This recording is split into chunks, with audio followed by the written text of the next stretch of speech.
and welcome to Kitchen Queen. We thought that in the run up to Christmas it might be a good idea, nice idea, to put together a series of short videos showing you how to prepare some of your festive goodies. Certainly for me this year we're hosting Christmas, and as many of you know, Christmas for us is our busiest time, so as much as I can do in advance the better. So over the coming weeks we'll be showing you how to make Christmas cake today, Christmas puddings, homemade mincemeat, and then also preparing things like your bread sauce, your stuffings, some other desserts, so as you can pop them in the freezer ready for Christmas Eve, at which point you can just whip them out and you're ready to go. So for today, first of all, we are going to make Christmas cake. Now you can make this way in advance. My mum made hers a few weeks ago. Don't be alarmed if you haven't yet made yours, you've still got time, but ideally it does want a good 4 weeks to mature, and also 4 weeks so as you can feed it with lots of alcohol, or if you don't want to feed it with alcohol, that's absolutely fine. But for certainly a rich, dense, moist, boozy Christmas cake, start early and then you can feed it, you've got plenty of time. So first of all, the boring bit, or the bit that I don't like because I'm impatient, we'll prepare our tin. So I'm going to make a round Christmas cake. So I've got a 20cm tin. It's slightly deeper than a kind of cheesecake tin, and you can see mine's got a push-up bottom. However, you can use one that has a kind of clip on the side. But either the clip on the side, the springform tin, or the push-up bottom will ensure that you can get your Christmas cake out really easily. So first of all, I have cut out one circle of baking parchment or greaseproof paper that fits nicely into the bottom there. And I've also cut 2 strips that will go inside around the edge. Now you can just place them in, that's absolutely fine. But what I'm going to do, just to make it a little bit easier, and I do this with other cakes as well, I'm just going to steal a little bit of my butter and just go around. I'm just going to really roughly put some dabs of butter on the bottom. That will just stick the paper, so when you're trying to put your cake mix in, the paper doesn't all fall around the edges. So just a few dabs. It's not to make it non-stick or anything like that. Or if you're making meringues, I'll use a bit of the mixture to stick the paper down. So you can see I've just really roughly dabbed some butter around. I'm going to pop my circle of greaseproof paper in the bottom and my 2 strips of paper around the edge. And another one. And I'm just going to pop a little bit of butter on that flappy end, just to keep it in place. Okay, so that's lined like that. And you can actually buy cake liners now that are all ready, they're kind of concertina edged, and they're really easy to use, but they are a little bit more expensive. And then last of all, I've also cut a slightly bigger circle of greaseproof paper, well, if you can call it that, a very rough circle, and I've cut a very rough circle out of the middle. And eventually, once the cake mixture is in there, I'm just going to lay that on top, and that will mean, because your cake needs so long to cook, you don't want it getting too brown on top, and also if you've got a fan oven, which most ovens are nowadays, it will stop the top of the cake from drying out as well. So that will just protect it, but we'll use that later. Now last of all, again, really just to protect your cake when it's baking, you want to somewhat insulate your tin, a bit like you would cook things like a creme brulee or soufflés in a bain-marie, so with water around the edge. We won't cook this with water around the edge, but we do want to protect it. So I've just got some ordinary parcel paper.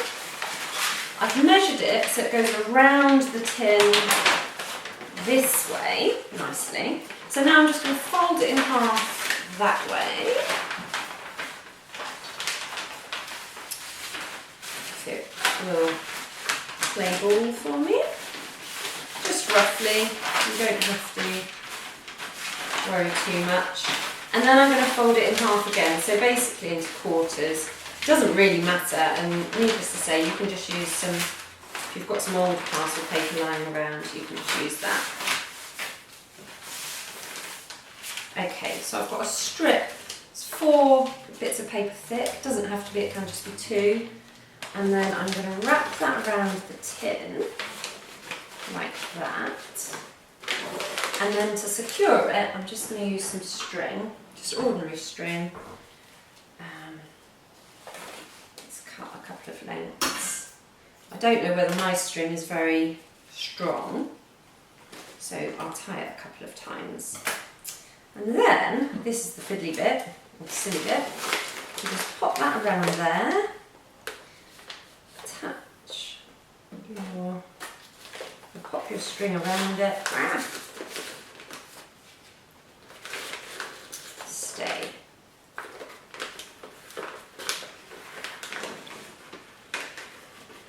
And then just tie it in a knot, just to secure it.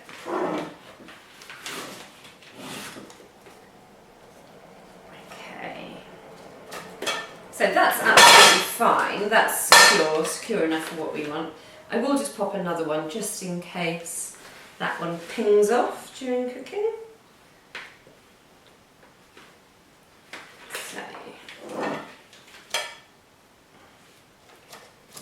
we go.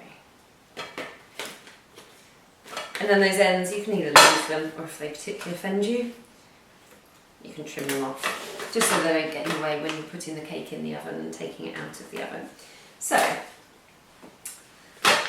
that's the cake tin preparation out of the way, and then we'll move on to the cooking. So now on to the fun part, the making of the Christmas cake. You can get your kids involved if they're around, or your husband's family, or in my case just me. So first of all, find your biggest bowl possible. This is my biggest bowl, unfortunately, that is, well, I thought a see-through bowl would be quite nice so you can see what's going on, but my biggest bowl that doesn't look incredibly scruffy. So I just hope that I can fit everything in here. So first of all, I've got 225 grams of softened butter, and I'm just going to whisk this just to fluff it up a little bit, to soften it further. Now you have to excuse this whisk, I seem to have broken it, so it's got only one speed, and that's incredibly fast.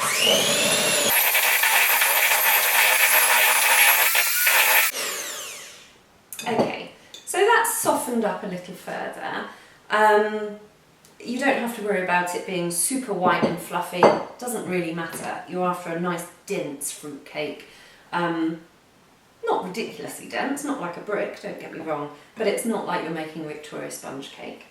So then into there, I've got 225 grams of soft brown sugar. You can either use light soft brown sugar or dark soft brown sugar. I've gone for the dark one because I really like the kind of caramelly flavour. You can also use muscovado sugar though, it doesn't really matter. But certainly a brown sugar is better than, you know, ordinary white caster or granulated sugar, just for the flavour as much as anything. So I'm going to pop that in and try not to cover myself in the mixture as I whisk it further.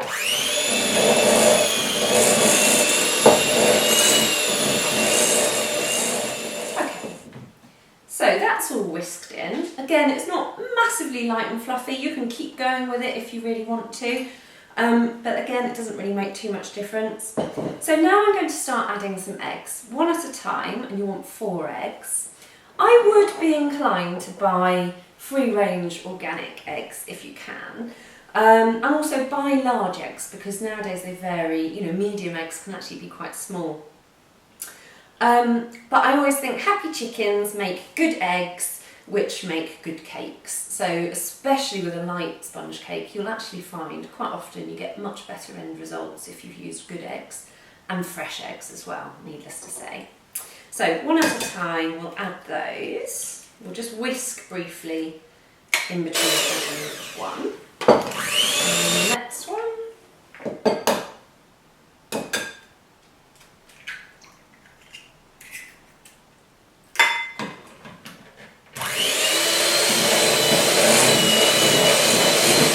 a spatula and go around the edges there just to get the mixture that's come up the sides.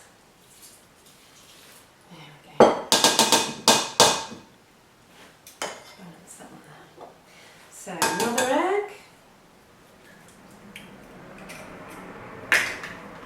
And another whisk. And your final egg.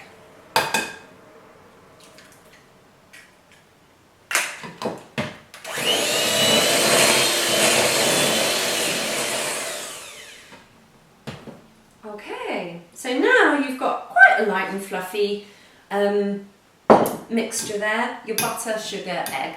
So it's like the beginnings of most sponge cakes, to be honest. So then, into there we're going to add 225 grams of plain flour. We'll sieve that in. So we'll pop that in there. And then, also into there, we'll add half a teaspoon of freshly grated nutmeg. I would always grate it yourself because I think it tastes better, stronger. A really generous teaspoon of mixed spice. I'm quite a generous measurer, as a lot of you will know. So generous teaspoon of mixed spice and then half a teaspoon of salt. So we'll add that in there at that stage as well. And then just give that a little knock.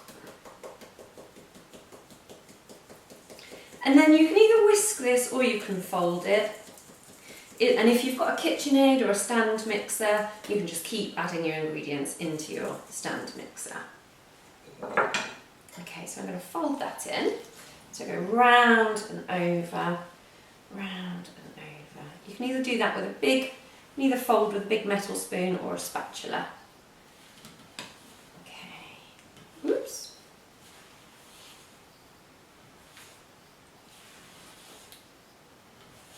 Okay, it's looking lovely.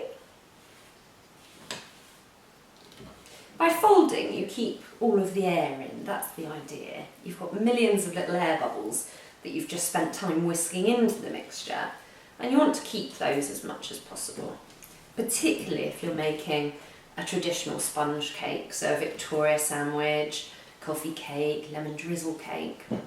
That will give you a much lighter cake. With this kind of cake, you won't notice so much whether your folding has been whether you're a fabulous folder or not, because as I said earlier, it's quite a dense cake. But at least with using a spatula, you get all of the mixture from around the edges as well. So that's almost like a basic sponge cake mixture, really. So into there, I'm going to add some orange zest of a whole orange. Now I tend to use a zester like this, but you can also use a grater, like a Parmesan grater. And you just want the very outside bit of the orange. You don't want that white underneath, because that's the bitter bit of any citrus fruits. So say if you're making a tarte au citron or something like that, and you do want it, you know, if you like that bitter lemon taste, then by all means use a little bit more of the white to give you a bit more of a tang. But for this, we just want the fruity bit. Now that's quite coarse, as you can see, which I don't mind. I quite like being able to slice open your Christmas cake and you can kind of see what's in it, rather than some of the factory produced ones. But if you don't like coarse zest, then you can of course just use a fine grater. So zest of a whole lemon as well. And with your lemons, try and buy unwaxed, because then you're not adding all of that wax into your mixture. But if you've got only waxed lemons, that's not a problem. Just pop them in hot water, give them a good scrub, dry them off, and then they're ready to use. A bit of wax isn't going to kill you though. Okay. Good exercise. So that's good. 2 naked fruits and lots of zest. Great. Right, I'm just going to pop that to one side. So now, unfortunately, the camera cut out, so we've missed a little bit. But in any case, all I've done is I've chopped up a handful of nuts, and added those in there. I used almonds, just really roughly chopped. If you are not a nut fan, you don't have to use nuts at all, or needless to say, if you or anybody in your family is allergic to nuts, then leave them out completely. Or you can use an extra handful of dried fruit, that's no problem. I've also into there added the juice of the orange. No lemon juice, just the orange juice, and that will just give you some added moisture. So in there I've got the zest, which you saw, the chopped nuts, really, really roughly chopped, and then the juice of the orange. So we can continue. So, what I perhaps should have mentioned right at the beginning, I've got 900 grams here of dried fruit, about 475 grams of currants, about 150 grams of sultanas, 150 grams of raisins, and then about 75 grams of candied peel.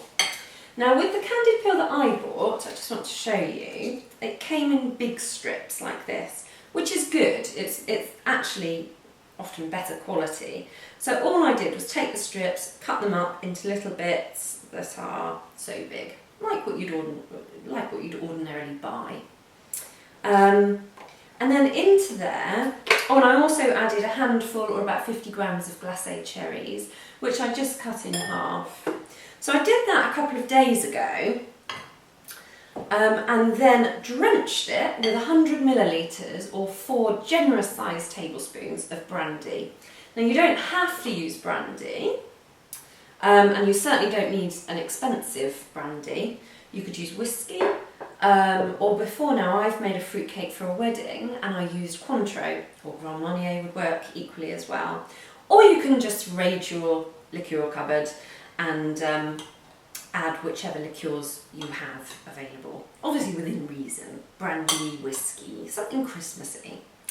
So anyway, they've been soaking, and you can see there's actually nothing left now.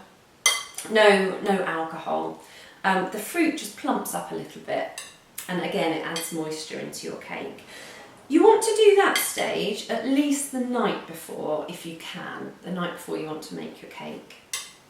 But again, it's not, if you're really pushed for time, just chuck it in, give it a stir, do this mixture, and then add it. It's not going to be the end of the world. So anyway, at this stage, I'm just going to add in all of my fruit, so 900 grams. The majority of that 900 grams, you want it to be sultanas, raisins, currants, and then about 150 grams of mixed peel and glacé cherries. You can buy mixtures though, bags of mixed fruit specifically for making fruit cakes. So as long as you've got 900 grams, that's fine. And then last but not least, into there, we'll add a big tablespoon of black treacle. Have to excuse my messy tin. There's no way of keeping it pristine. So, nice big spoonful of black treacle. Now, if I wasn't in front of the camera, you can always lick the spoon at this point, but I'll be good and I will scrape it off with another spoon. Now, black treacle is just lovely because it adds that kind of dark, kind of molassy flavour, or helps to add that along with your dark sugar. Just pop that there. And then all I'm going to do is, in this ridiculously small bowl, given the size of the mixture, given the amount of the mixture, is fold that all together, or just, stir it, combine it basically. So this is quite fun for kids because you can give everybody a stir. Oops! Fruit everywhere. Okay. So just keep going. It doesn't take much stirring actually. Oh, lovely. Just smells of Christmas. So that's looking great. I don't know if you can see a lot.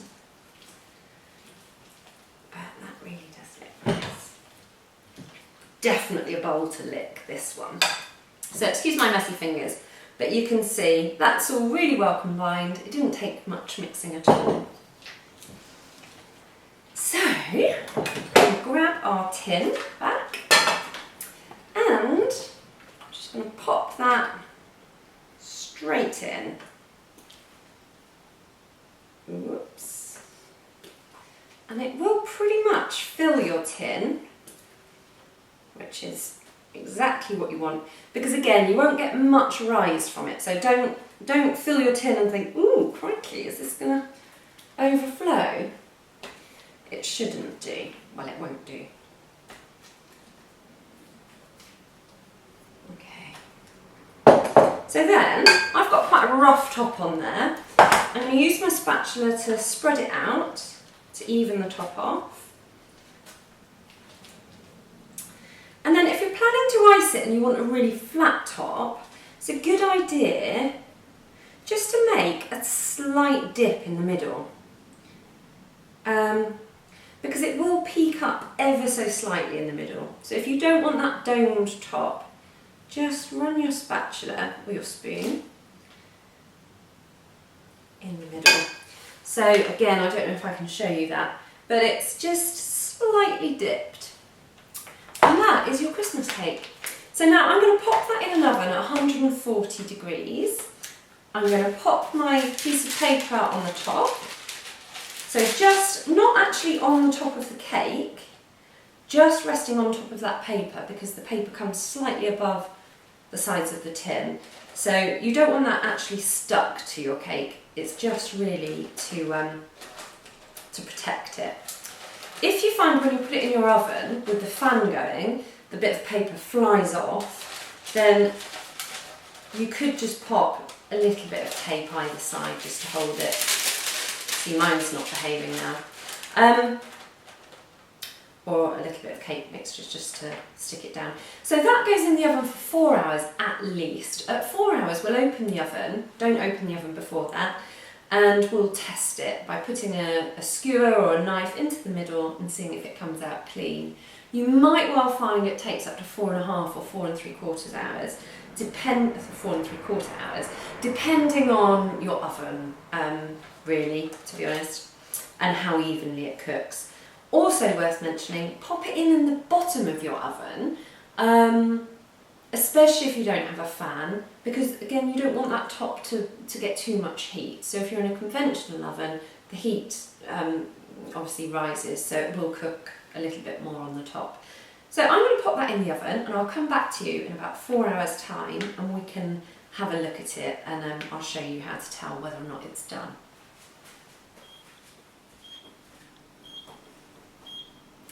So, welcome back. As you can hear, the oven timer is beeping. It's had 4 hours.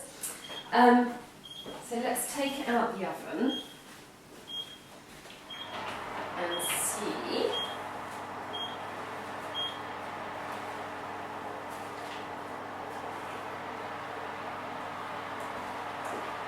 what we've got. So, let's take this off. So you'll see you really need that piece of paper, because as you can see the top browns anyway without it, sorry, even with it. So all I'm going to do, use a skewer or a knife, I'll take a knife, I'm going to pop it straight into the middle, count to 2, 1, 2, and then pull it out again. And as you can see, I don't know if you can see, there's no residue on there. You know, it might be a smear of fruit, but that's it. So that cake is actually done, and that's had 4 hours in my oven. Now I've got a Neff, and it is quite efficient. I find Neff ovens are quite efficient. If I was to pop that knife in, take all the skewer, take it out, and there was a little bit of sticky residue left on there, like raw cake mix, then just pop it back in the oven for 15-20 minutes and then check it again. But definitely don't take it out of the oven before the 4 hours is up, because you don't want your oven to lose heat and you don't want the cake to sink too much. So that is the end result. Now, with that, I'm just going to leave that to cool where it is for about half an hour. After half an hour, I'm just going to take the paper off, take it out of its tin, and a good way to do that is, because I've got the push-up bottom, just upturn a bowl and then pop it straight onto the tin, straight onto the bowl, so the outside of the tin falls away. And then you can just wrap that in greaseproof paper, some foil or cling film, and then pop it into a biscuit tin or a cake tin, or just wrap it really well on a plate and leave it. And then as soon as it's cool, to be honest, you can just prick it all over with a skewer or with a knife, and then start to drizzle it just a little bit, a few teaspoons at a time, with alcohol if you want to. So I'll be doing mine with brandy. I've also got some Cointreau in there that I might dabble with. But as I said earlier, brandy, whiskey, cognac, Grand Marnier, gosh, what else could you use? Cointreau. Any of those kinds of liqueurs work really well. Just steer clear of things like Bailey's, and Tia Maria wouldn't be so nice. So that's it. That's our Christmas cake. We will be back very shortly because my fruit is soaking as we speak here for our Christmas puddings. So I will be back in the next day or so to show you how to make Christmas puddings, and then following on from that, as I mentioned, we'll make some stuffing. So thank you for watching. I hope it's been at least a little bit useful. You can get the full recipe on our website or on our Facebook page. If you search for Kitchen Queen on Facebook, we've got a page there. And please feel free to add any comments if you go ahead and cook this cake, if you've got any questions. And also, if you've got any special requests for any festive recipes that you'd like to see us prepare and take videos of in the run-up to the Christmas period. And further to that, if you'd like any cooking lessons, or if you're thinking of gifts for any foodie friends, foodie family, then we do offer gift vouchers for all of our lessons. And you can book those online with us at www.kitchenqueen.co.uk, and we'll be back shortly. Thank you.